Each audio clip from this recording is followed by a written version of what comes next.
విమలపటి కమలకుటి పుస్తకరుద్రాక్షసస్తహస్తపుటి కామాక్షి పక్ష్మలాక్షి కలిత విపంచి విభాసి వైరించి. హరి ఓం. పరమేశ్వర స్వరూపైన సభకి నమస్కారం. శ్రీకాళహస్తీశ్వరుడు వాయులింగం. మనకి శంకరాచార్యుల వారు దక్షిణామూర్తి అష్టకం చేస్తూ భౌరంభంశనలో నిలోంబర మహార్నాథో హిమాంసుపుమాన్ అంటూ భగవంతుడు పరమేశ్వరుడికి అష్టమూర్తులను చెప్పారు. ఆ అష్టమూర్తులలో కంచిలో పృథివీలింగం, జంబుకేశ్వరంలో జలలింగం, అరుణాచలంలో అగ్నిలింగం, చిదంబరంలో ఆకాశలింగం, శ్రీకాళహస్తిలో వాయులింగం, కోణార్కలో సూర్యలింగం, సీతాకుండంలో చంద్రలింగం, ఖట్మండులో యజమానలింగం. ఈ 8 మన కంటికి కనపడేవి తప్ప 9వది లేదు. అందుకే భౌరంభంశనలో నిలోంబర మహార్నాథో హిమాంసుపుమాన్ ఇత్యాభాతి చరాచరాత్మకమిదం యస్యైవ మూర్త్యష్టకం నాణ్యకించన విద్యతే విమృశతాం యస్మాత్ పరస్మాద్ విభో తస్మై శ్రీగురుమూర్తయే నమ ఇదం శ్రీదక్షిణామూర్తయే అంటారు. అటువంటి పరమేశ్వరుడు తప్ప నిజానికి ఇక ఏదీ లేదు అని చెప్పడం కోసమే అష్టమూర్తి తత్వంగా పరమేశ్వరుణ్ణి 8 రూపాలతో పూజ చేస్తారు. అందులో శ్రీకాళహస్తిలో వాయులింగం. లింగము అన్న మాటకు అర్థం ఏమిటి అంటే గుర్తు అని. లింకారం లయము ఇత్యుక్తం గకారం సృష్టిరుచ్యతే లయనాదుదయం ప్రోక్తం లింగశబ్దమితీరితిం అని లింగశబ్దానికి నిర్వచనం. ఈ సమస్తమైనటువంటి జగత్తు మహాప్రళయమునందు దేనిలోకి వెళ్ళిపోతోందో అది లయమైపోతోంది కాబట్టి అది లిం. మళ్ళీ ఈ చరాచరాత్మకమైనటువంటి జగత్తంతా ఏ పరబ్రహ్మములోంచి బయటికి వస్తోందో అది గా. ఆయనలో మహాప్రళయమునందు వెళ్ళిపోయి మళ్ళీ బయటికి వచ్చి నిలబడుతుంది కాబట్టి సృష్టి జరిగింది. ఈ జరిగినది మహాప్రళయంలో ఆయనలోకి వెళ్ళిపోయే వరకు ఉన్న కాలం ఏదుందో అది స్థితి. కాబట్టి ఆయనే సృష్టికర్త, ఆయనే స్థితికర్త, ఆయనే ప్రళయకర్త. 3 లోకములకు 3 కాలములకు 3 మూర్తులకును మూలమగుచు భేదమగుచు తుదిక భేదమయ్యొప్పారు బ్రహ్మమనగ నీవే పాలనయలా అంటారు. ఆయనే 3 మూర్తులుగా 3 లోకాలుగా 3 కాలాలుగా కనపడుతూ నిజానికి ఏ విధమైన భేదం లేకుండా 3వ నేత్రంతో పరబ్రహ్మముగా నిలబడిపోయేవాడెవరు అంటే ఆయనే పరమశివుడు. అందుకే అటువంటి పరమేశ్వరుడు లింగరూపాన్ని పొందాడు. లింగరూపాన్ని పొందితే కరచరణాదులు లేవు, కాళ్ళు చేతులు లేవు. కానీ రూపము లేదా అంటే ఒక రూపమున్నది. ఒక రూపమున్నది కానీ కరచరణాదులు లేవు. ఈ రెండిటికి మధ్యలో ఉన్నటువంటి స్థితి. అందుకని దానికి అరూపరూపి అని పేరు. రూపమున్నదా అంటే ఉన్నది, రూపము లేదా అంటే లేదు. రెండిటికి మధ్యలో ఉన్న స్థితి కాబట్టి అరూపరూపి అని పిలుస్తారు. అటువంటి శివలింగానికి ఒక విశేషం ఉంది. శివలింగానికి 5 ముఖాలు ఉంటాయి. సజ్జోజాత అఘోర తత్పురుష వామదేవ ఈశానములంటారు. ఒక్కొక్క ముఖానికి ఒక్కొక్క ప్రాధాన్యత. తూర్పు దిక్కుగా చూసేటటువంటి ముఖం తత్పురుష ముఖం అంటారు. ఆ తత్పురుష ముఖం ఏదైతే ఉందో అది వాయువు మీద ఆధిపత్యం వహిస్తుంది. అలాగే దక్షిణాన ఉన్న ముఖాన్ని అఘోర ముఖం అని పిలుస్తారు. అది అగ్నిహోత్రుడి మీద ఆధిపత్యం. పశ్చిమానికి చూసేటటువంటి ముఖాన్ని సద్యోజాత ముఖం అంటారు. ఏదైనా ఒక శివాలయంలో శివలింగం పశ్చిమాన్ని చూస్తే అది శైవాగమంలో చాలా ప్రశస్తమైనటువంటి శివలింగమని గుర్తు.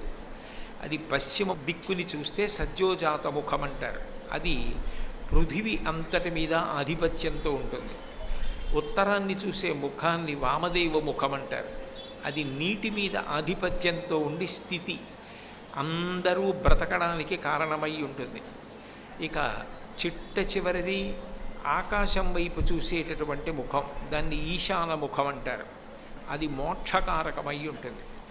ఇందులో పశ్చిమాన్ని చూసేటటువంటి ముఖం సృష్టికి గుర్తు, ఉత్తరాన్ని చూసే ముఖం స్థితికి గుర్తు, దక్షిణాన్ని చూసే ముఖం లయకి గుర్తు. మనం సర్వసాధారణంగా లోకంలో సృష్టి, స్థితి, లయ అని ఈ మూడే మాట్లాడతాం. కానీ పరమేశ్వరుడు పంచముఖములతో పంచకృత్యములు చేస్తాడు. అందుకే లలితా సహస్రనామ స్తోత్రంలో అమ్మవారికి పంచకృత్య పరాయణ అని ఒక పేరు. అమ్మవారు ఎట్లా పంచకృత్యాలు చేస్తుందో పరమేశ్వరుడు కూడా అట్లాగే పంచకృత్యములు చేస్తాడు. అట్లా చేసినప్పుడు పశ్చిమ ముఖంతో సృష్టి చేస్తాడు, ఉత్తర ముఖంతో స్థితి చేస్తాడు, దక్షిణ ముఖంతో లయ చేస్తాడు, తూర్పున ఉన్న ముఖంతో తిరోధానము చేస్తాడు. తిరోధానము అంటే తిరస్కరణి. తిరస్కరణి అన్న మాట మీరు వినుంటారు. తిరస్కరణి అంటే ఉన్న వస్తువు లేనట్టుగా కనపడుతుంది. అటువంటి తిరోధానము ఏదైతే ఉందో అది మాయ. అంటే ఉన్నటువంటి పరబ్రహ్మము తెలియకుండా మాయ చేత కప్పబడి నామరూపాత్మకమైనటువంటి జగత్తు మాత్రమే శాశ్వతము అన్నట్టుగా కనపడేటట్టు చేయగలిగిన వాడెవరో ఆయన మాయ చేత ఈ సృష్టిని అంతటినీ కూడా తిప్పుతూ ఉంటాడు. మహామాయా విశ్వం భ్రమయసి పరబ్రహ్మ మహిషి అంటారు సౌందర్యలహరిలో శంకరాచార్యులు వారు. అలా తిప్పగలిగినటువంటి ముఖం తూర్పు ముఖం. దాన్ని తిరస్కరణి విద్య తిరోధానము చేస్తాడు. ఆయన అనుగ్రహం కలిగిందనుకోండి, జ్ఞానమిచ్చి మోక్షమిస్తాడు. ఆ మోక్షమివ్వగలిగినటువంటి ముఖమే 5వ ముఖం, సదాశివ ఈశాన అని పిలుస్తారు. ఆ ఈశాన ముఖం శివలింగానికి అభిషేకం చేస్తే ఆ శివలింగం అంతా తడుస్తుంది. శివలింగం అంతా తడిసింది అంటే గుర్తు ఏమిటంటే పృథివీ, అప్పు, తేజో, వాయు, ఆకాశములు పంచభూతములు కూడా చల్లబడ్డాయి అని గుర్తు. మనకి తెలుగునాట ఒక సామెత ఉంటుంది, మీ ఇల్లు చల్లగా ఉండాలి, మీ అమ్మగారి కడుపు చల్లగా ఉండాలి, నువ్వు చల్లగా ఉండాలి, మీ వాళ్ళందరూ చల్లగా ఉండాలి అంటాం. నిజానికి అందరూ చల్లగా ఉండాలి అంటే శివలింగం చల్లగా ఉండాలి. శివలింగం చల్లబడింది అనుకోండి, సృష్టి అంతా చల్లబడుతుంది. అందుకే శివలింగం మీద ధారాపాత్ర కట్టి ఎప్పుడు నీటి ధార పడేటట్టుగా చూస్తారు. శివలింగం చల్లబడింది అంటే విశ్వమంతా చల్లబడుతుంది. శివుడు లేని చోటు ఉండదు. శివుడు సమస్తము ఆవరించి ఉంటాడు. అందుకే ఆ పాతాళ నభస్థలాంత భువన బ్రహ్మాండమా విస్ఫుర జ్యోతిస్ఫాటికలింగమౌళి విలసత్పూర్ణేందు వాతామృతై అస్తోకాప్లుతమేకమీశమనిశం రుద్రాను వాకాన్ జపం ధ్యాయే దీప్సిత సిద్ధయే ధ్రువపదం విప్రోభిషించేచ్చివం బ్రహ్మాండవ్యాప్తదేహాభసిత హిమరుచాభాసమానాభుజంగై కంఠే కాళాః కపర్దాః కలితశశికళాశ్చండకోదండహస్తాః త్రిక్షా రుద్రాక్షమాలా సులలితవపుషశాంభవా మూర్తివేదాః రుద్రాశ్రీ రుద్రసూక్త ప్రకటిత విభవాన ప్రయచ్చస్తు సౌఖ్యం అంటారు. బ్రహ్మాండవ్యాప్తదేహ పరమశివుడు ఈ బ్రహ్మాండమంతటా కూడా వ్యాపించి ఉన్నాడు. ఆయన లేనిది, ఆయన కానిది వేరొకటి లేదు. శివలింగం ఒక్కటి చల్లబడింది అనుకోండి, మొత్తము జగత్తంతా చల్లగా ఉంటుంది. అందుకే లోకంలో ఎవరైనా పుట్టకూడని సమయంలో పుడితే ఒకసారి అభిషేకం చేయించుకోండి అంటారు. నాకేమో కాలం కలిసి రావట్లేదండి అంటే అభిషేకం చేయించుకోండి అంటారు. ఏదో మనసంతా అశాంతిగా ఉంది, పీడకలలు వస్తున్నాయండి, అభిషేకం చేయించుకోండి అంటారు. శివలింగము చల్లబడితే అందరి మనసులు చల్లబడతాయి. అందుకే లోకంలో 2 ఘోరమైనటువంటి శాపములు ఉంటాయి. అందులో మొట్టమొదటి శాపం ఏమిటంటే నీ ఇంట జిల్లేడు మొక్క పుట్టాలి అంటారు. జిల్లేడు చెట్లు ఇంట్లో పుడితే ఇల్లు శిథిలమైపోతోంది అని గుర్తు, పాడుపడిపోతుంది అని. అందుకని ఇంట జిల్లేడు మొక్కలు పెరగడాన్ని అనుమతించరు. 2 నీకు శివభక్తి లేకుండుగాక అంటారు. శివభక్తి లేకపోవడం అంత దారుణమైనటువంటి జన్మ. కాబట్టి శివభక్తి అన్నది అంత గొప్పది. అటువంటి శివుడు లింగాకారమును ధరించాడు. పరమేశ్వరారాధన 2 రకాలుగా చేస్తారు. ఒకటి పరమశివుని యొక్క సాకార మూర్తికి పార్వతీదేవితో కలిసి ఉన్నవాడికి పూజ చేస్తారు. లింగస్వరూపంగానూ పూజ చేస్తారు. లింగస్వరూపంగా పూజ చేయడానికి కొంత శాస్త్ర ప్రవేశం, కొంత మంత్రభాగంలో ప్రవేశం ఉంటే మాత్రమే చెయ్యగలరు తప్ప మిగిలిన వారు చెయ్యలేరు కాబట్టి బెంగ పెట్టుకోవలసిన అవసరం లేదు.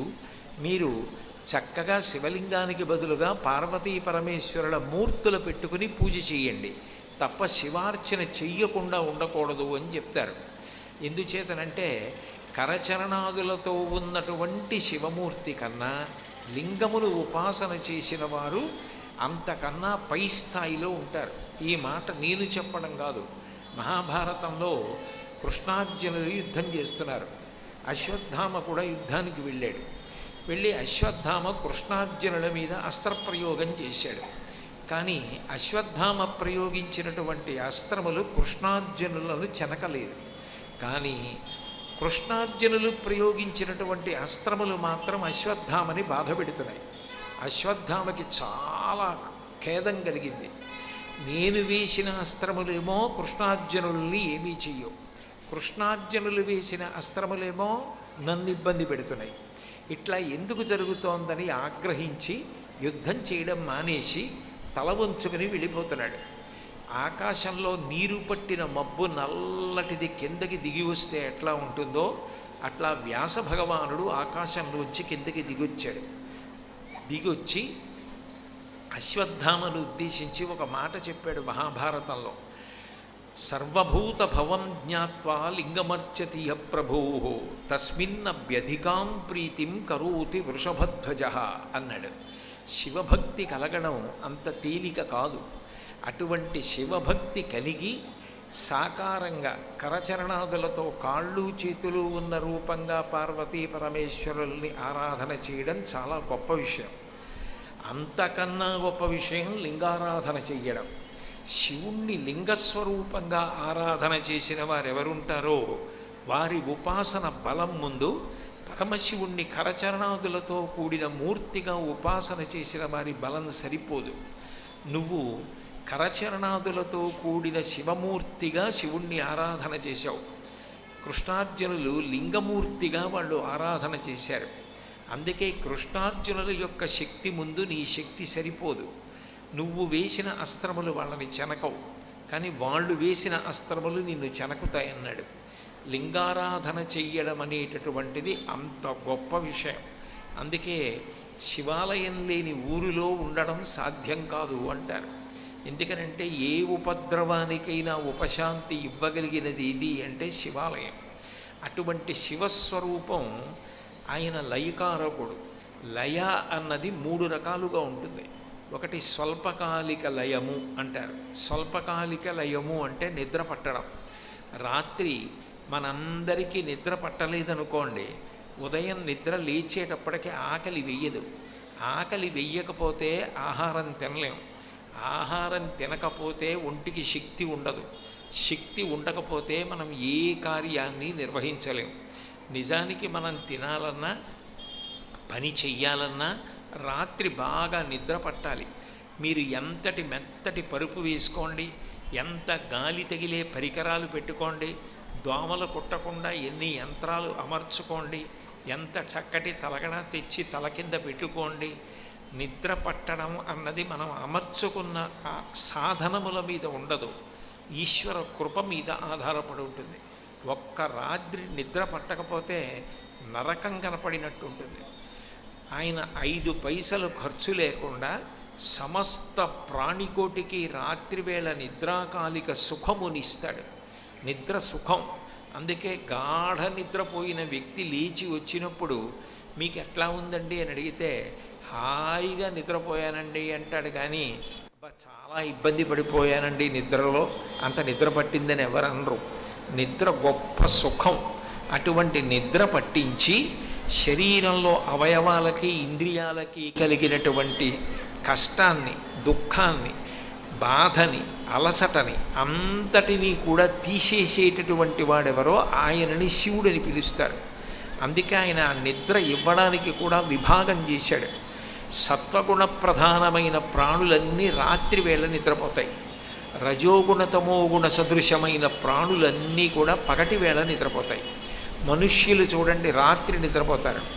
పాములు, తేళ్ళు, జెర్రులు ఇట్లాంటి విషం కలిగిన ప్రాణులు రాత్రి వేళ నిద్ర లేచి బయట తిరుగుతాయి. అప్పుడు మనం తిరగం. పగటిపూట అవన్నీ కలుగుల్లోకి వెళ్ళి పడుకొని నిద్రపోతాయి. దోమ ఉందనుకోండి పగటి వేళ పడుకుంటుంది, రాత్రి అయిందనుకోండి లేచి వచ్చి కుట్టడం మొదలెడుతుంది. హింసించే స్వభావం ఉన్న ప్రాణులన్నీ రాత్రి వేళ లేస్తాయి. స్వభావంలో సత్వగుణం ఉన్నటువంటి ప్రాణులన్నీ రాత్రి వేళ నిద్రపోతాయి.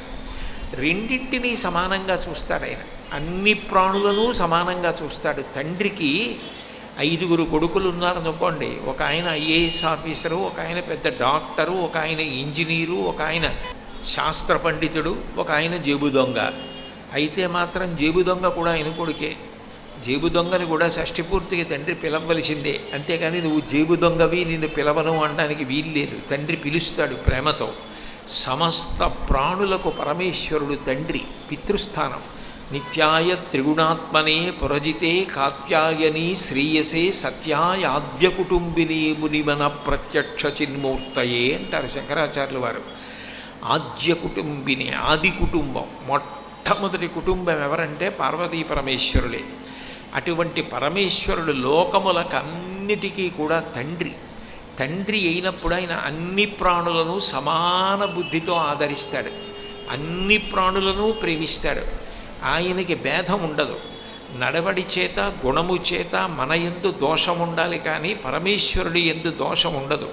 అందుకే వృషద్విచిత్రతల్పయోర్భుజంగమౌక్తికస్రజో గరిష్టరత్నలోష్టయో సుహృద్విపక్షపక్షయో తృణారవిందచక్షుషో ప్రజామహీ మహేంద్రయో సమప్రవర్తయన్మన కదా సదాశివం భజే అంటారు. ఆయన అన్ని ప్రాణుల పట్ల సమభావనతో ఉంటాడు.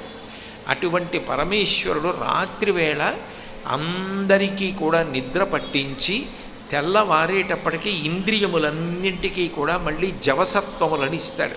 అది స్వల్పకాలిక లయం. రెండవది ఆత్యంతిక ప్రళయము అంటారు. ఆత్యంతిక ప్రళయము అంటే అజ్ఞానము వలన కోట్ల జన్మలు ఎత్తి పునరపి జననం పునరపి మరణం పునరపి జనని జఠరై చైనం ఇహ సంసారే బహుదుస్తారే అన్నట్టుగా అమ్మ కడుపులో పడుకోవడం, బయటికి రావడం, కొంతకాలం ఉండడం, మళ్ళీ ప్రాణం విడిచిపెట్టడం, మళ్ళీ పుడుతూ ఉండడం, మళ్ళీ చస్తూ ఉండడం, ఇలా జనన మరణ చక్రమనందు తిరుగుతున్నటువంటి ప్రాణికి జ్ఞానం ఇచ్చి జ్ఞానాద్దేవత కైవల్యం, ఆ జ్ఞానము వలన మోక్షము కలిగేటట్టుగా చేసేవాడెవరో ఆయన పరమేశ్వరుడు. అందుకని జ్ఞానదాత మహేశ్వర, జ్ఞానమునిచ్చేవాడు పరమేశ్వరుడు కాబట్టి ఆయన ఆత్యంతిక ప్రళయం చేస్తాడు అని.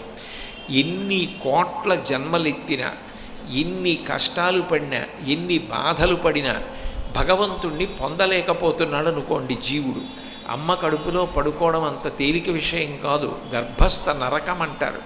కటిక చీకట్లో తల కిందకి కాళ్ళు పైకి పెట్టి అమ్మ తిన్న ఆహారం నాభిగట్టంలోంచి తనలోకి వెడుతుంటే, అమ్మ కడుపులో శరీరం పెరిగి పెద్దదైపోతుంటే, తాను విసర్జించిన మలమూత్రములలోంచి పుట్టినటువంటి సూక్ష్మమైన క్రిములు కోమలమైనటువంటి ఆ లోపల శరీరాన్ని కొరికేస్తుంటే ఆ బాధ తట్టుకోలేక పరమేశ్వరుణ్ణి ఉద్దేశించి ప్రార్థన చేస్తాడు, నన్ను బయటికి పంపించేసేయి, ఈసారి మర్చిపోకుండా నీ పాదములు పట్టుకుని నేను జీవనయాత్ర చేస్తానని. ప్రసూతి వాయు రూపంలో అమ్మ కడుపులోంచి పరమేశ్వరుడు బయటికి తోసేస్తాడు పిండాన్ని. అందుకని ప్రసూతి వాయు రూపంలో అనుగ్రహించి బయటికి తోశాడు. బయటికి తోసిన తర్వాత మళ్ళీ బయటికి వచ్చి మాయ చుట్టుకుని మళ్ళీ మరిచిపోతాడు. మళ్ళీ మృత్యుకాలమునందు భయంకరమైనటువంటి వేదన. ఆవేళ యమదూతలాగ్రహంబున వచ్చి ప్రాణముల్ పెకలించి పట్టునప్పుడు కపవాత పైత్యముల్ కప్పగా శ్రమచేత కంపముద్భవమంది కష్టపడుచు. ఆ యమదూతలు వచ్చి జీవుడి మీద పాశం వేసి లాగుతుంటే శంకరాచార్యులు వారు సుబ్రహ్మణ్య భుజంగంలో వర్ణిస్తారు. చిందీతి భిందీతి అని ఖడ్గాలు పెట్టి నరకండి, కొట్టండి, లాగండి, పాశాలు వేయండి అని వాళ్ళు భయంకరమైన రూపాలతో అరుస్తూ పాశం వేసి జీవుణ్ణి లాగుతుంటే, జీవుడు తప్పించుకుని అటు ఇటు పరిగెడుతుంటే కపము వాతము పైత్యము ప్రకోపించి జీవుణ్ణి చుట్టుముట్టి నొక్కేస్తే ఆ పాశం వేసి జీవుణ్ణి బయటికి లాగేస్తారు. ఆ లాగేసినప్పుడు ఎంత బాధో చెంది శరీరం వదిలేస్తాడు. తన వారిని అందరినీ వదిలిపెడుతున్నానన్న భావన చేత పుట్టడం పెద్ద దుఃఖం, మరణము పెద్ద దుఃఖం, ఉన్న కాలంలో కల్పించుకున్న దుఃఖాలు బోలెడన్ని దుఃఖాలు. ఇన్ని సుఖదుఖాలతో కోట్ల జన్మలు అయిపోయాయి. స్వామి నిన్ను నేను చెందలేకపోయాను, పొందలేకపోయాను అని ఆర్తి చెంది భక్తితో జీవించిన వాడికి జ్ఞానమునిచ్చి మోక్షమునివ్వగలిగిన వాడు. కాబట్టి ఆత్యంతిక ప్రళయం ఒక వ్యక్తికి మోక్షమిస్తే ఎన్ని కోట్ల జన్మలెత్తినా ఈ ప్రాణులు ఎవ్వరూ కూడా తనని పొందలేకపోతున్నారు అని అనుకున్నప్పుడు మైనపు ముద్ద ఎగిరి నల్లపూసలు మైనపు ముద్దని అంటుకోలేకపోతే తానే వచ్చి నల్లపూసల మధ్యలో పడి మైనపు ముద్ద నల్లపూసల్ని తనకు అంటించుకున్నట్లుగా మహాప్రళయంలో జీవులందరినీ తానే పొందేవాడెవరో ఆయన పరమేశ్వరుడు. అది మహాప్రళయం అంటారు. స్వల్పకాలిక ప్రళయం చేసినా దయతోటే, ఆత్యంతిక ప్రళయం చేసినా దయతోటే, మహాప్రళయం చేసినా దయతోటే తప్ప నిజానికి ఆయన క్రౌర్యమూర్తి కాడు. అందుకే శివ అంటే సర్వశుభంకరుడు, సర్వశ్రేయస్సులకు కారణమైనవాడు, సర్వమంగళమునకు కారణమైన వాడెవరో ఆయనని శివ అని పిలుస్తారు. భవో నహోద్భీష్టి శివం శివేతర అంటుంది పార్వతీదేవి దక్షయజ్ఞంలో. నాకు శివుడు అక్కర్లేదు అన్నవాడికి శుభం కావాలి అంటే ఎక్కడి నుంచి వస్తుంది? ఎవరు శివుడి పాదములు పట్టుకున్నాడో వాడికి శుభములు కలుగుతాయి.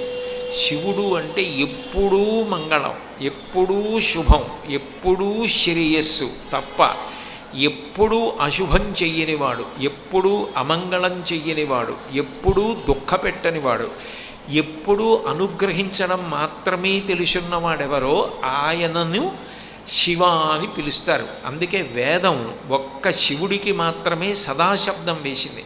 సదా బ్రహ్మ ఈ మాట లేదు లోకంలో, సదా విష్ణు ఈ మాట లేదు లోకంలో, సదా శివ ఇది మాత్రం ఉంది.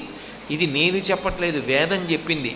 ఈశాన సర్వ విద్యానాం ఈశ్వర సర్వభూతానాం బ్రహ్మాధిపతి బ్రహ్మణోధిపతి బ్రహ్మ శివో మే అస్తు సదాశివోం అంది.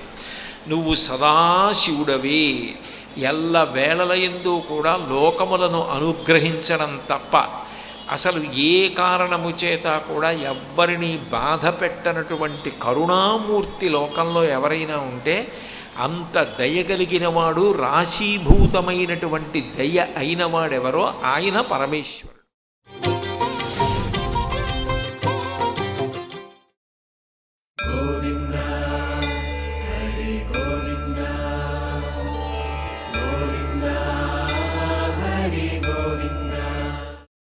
ఓం నమో నారాయణాయ.